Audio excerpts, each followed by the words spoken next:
Immune لا يعلمون الكتاب الا اماني وان هم الا يظنون. اب بات چلی ومنهم امي، ان میں سے بعض لوگ ان پڑھ ہیں، یعنی وہ ایسے ان پڑھ ہیں لا يعلمون الكتاب، انہیں کتاب کا پتہ ہی کوئی نہیں، وہ اللہ کی کتاب نہیں پڑھ سکتے.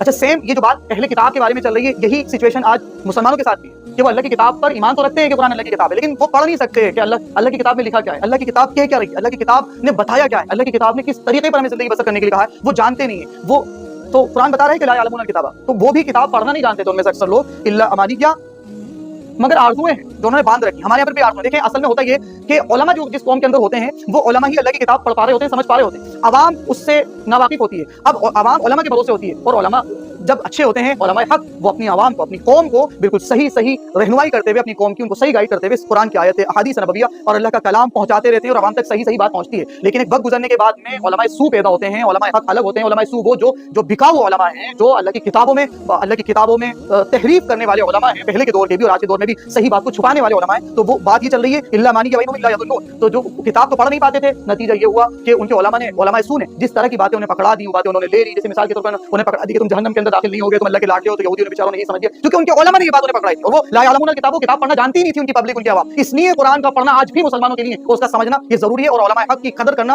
اور ان کا احترام کرنا ضروری